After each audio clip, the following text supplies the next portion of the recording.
So, no, I wouldn't say I have a passion for HR.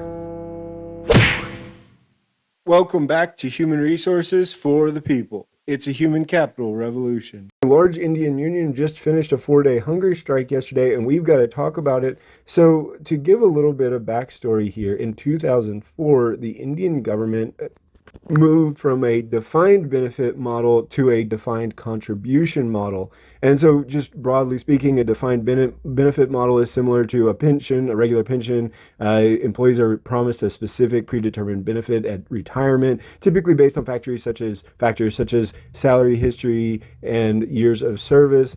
And the employer ultimately bears that responsibility of funding and managing the pension plan to ensure that there are sufficient funds to meet the promised benefits. And this gives the retirees a stable and predictable income during their retirement.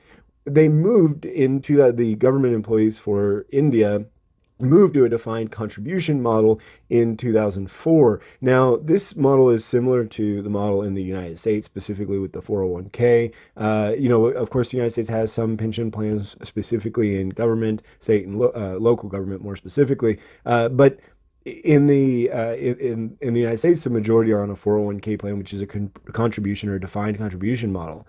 During that, the defined contribution model, I say that they're on it. It's a little bit different with the defined contribution model in India because they actually contribute to a fixed amount or percentage of the employee's salary to an individual retirement account or pension fund. In the United States, you can kind of opt out, right? You can decrease, you can increase, and it's variable. I believe that this model is very prevalent elsewhere in the elsewhere in the world, not sort of a where you can flex the amount you want to contribute forward.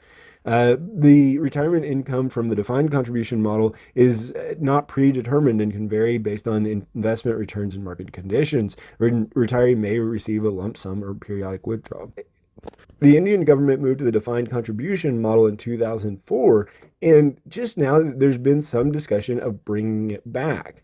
The State Government Employees Association struck over it. 35 different unions of the state government withdrew their strike in mid-December because they got an assurance from the Maharashtra chief minister that the state would resolve the demand of restoring the old pension scheme in a time-bound manner. And so they've had a lot of people very angry about restoring, frankly, a scheme that's been dead for almost 20 years. The Minister of State for Finance actually pushed back and actually said that there's no proposal under consideration of the government for restoration in respect of the central government employees. Then on January 8th, government and railway workers from across India started a hunger strike demanding the restoration. It was organized by the All Indian Railwaymen's Federation and the National Federation of Indian Railwaymen and lasted 4 days. So it's become very important, and I wanted to highlight the importance of hunger strikes in the labor world. One of the first hunger strikes with respect to labor was during the Bihar famine in 1934. There was the leader Swami Sahajanand Saraswati. He's a social reformer and the leader of the All Indian Kisan Sabha. He led laborers in hunger strikes, and it was one of the first times there was a hunger strike for Indian labor movement. Then it continued in the Bihale steel plant strike of 1941. They went on strike in 1941 to protest the oppressive working conditions. The railway strike came again. 1974, there was a large and impactful railway strike led by George Fernandez, and he eventually became a prominent political figure, but it involved hunger strikes protesting against low wages and poor working conditions. Then again at the Maruti Suzuki plant in 2011 and the Anganwadi workers of 2018.